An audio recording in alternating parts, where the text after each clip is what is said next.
தமிழக முதலமைச்சர் கழக தலைவர் தளபதி அவர்கள் கழகத்தில் இருக்கின்ற உடன்பிறப்புகளை மட்டுமல்லாமல் தமிழக மக்கள் மற்றும் அனைத்து தரப்பட்ட மக்கள் சம நோக்கோடு இன்றைக்கு வழிநடத்திக் கொண்டிருக்கிறார்கள். நான் திராவிட முன்னேற்ற கழகத்தில் நேற்று தலைமையில் இணைந்திருக்கிறேன். கழகத்தில் இருக்கின்ற அத்துணை நண்பர்களும் சகோதரர்களும் என்னை உடன்பிறந்த சகோதரனை போல பாவித்து நல்ல வரவேற்பனை மாண்புமிகு கழக தளபதி அவர்கள் தலைமையை ஏற்றிருக்கின்ற என்னை அன்போடு வரவேற்றிருக்கிறார்.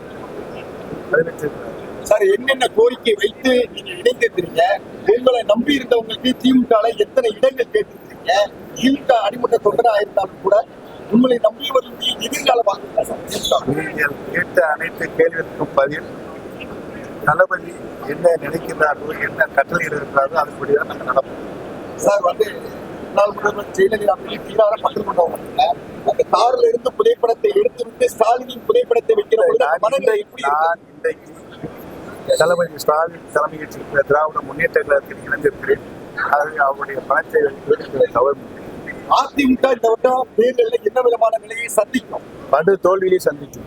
நீங்க எந்த தொகுதியில நிக்கிறீங்க? அந்த தொகுதியில நாங்க தான் ஜெயிப்போம்னு சொல்லி உதயகுமார் சொல்றாங்க. அது கழக தலைவர் தளபதி அவர்கள் எடுக்கின்ற முறைப்படி இந்த தொகுதி உங்களுக்கு என்ன சொல்றீங்க? தளபதி அவர்கள் என்ன எண்ணத்தின்படி செயல்படுகிறார்களோ எண்ணத்தின்படி நான் அவர்கள் தேசிய ஜனநாயக கூட்டம் நீங்க நடக்குது. தொண்டரா எப்படிங்க பாக்குறீங்க? இப்ப தேசிய ஜனநாயக கூட்டணி பொதுக்கூட்டம் நடக்குது. பிரதமர் மோடி வராரு, எடப்பாடியிலிருந்து எல்லா பேரும் கூட்டணி வர்றாங்க. இதை எப்படிங்க பாக்குறீங்க? அவர் எத்தனை கூட்டம் போட்டாலும் நடைமுறை இருக்கின்ற சட்டமன்ற பொதுத் தேர்தல் பட்டுதோல்வி. ஐயா, பெரியார் படம் வச்சிருக்காங்க. பெரியார் படத்தை அகற்றிருக்காங்க. பெரியார் படம் வச்சிருக்காங்க, அதை அகற்றிருக்காங்க. அது பெரியார் படத்தை வச்சிருக்காங்க. தந்தை பெரியார் படத்தை இப்ப அதை அகற்றிட்டாங்க. அதை எப்படிங்க பாக்குறீங்க?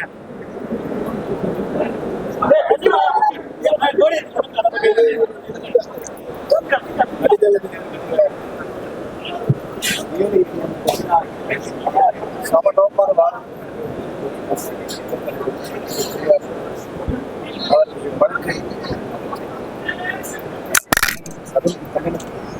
அதே மாதிரிங்க மோடி இரட்டை இலை காட்டுற மாதிரி ஒரு படம் வச்சிருக்காங்க பேனர் பின்னாடி. இப்ப அந்த இடம் இரட்டை இலை காரணம் அதை எடுத்திருக்காங்க. எடுத்துட்டு கையை எடுத்து கும்பிடுற மாதிரி வணக்கம் சொல்ற மாதிரி வச்சிருக்காங்க. இது எப்படிங்க? ஒரே நிமிஷம். கடுமையான மன போராட்டத்துல மனநிலை எப்படி சார் இருக்கு? இப்போ அமைதி பெற்றிருக்கிறீங்களா? மகிழ்ச்சி பெற்றிருக்கிறீங்களா? திருப்தியா இருப்பா.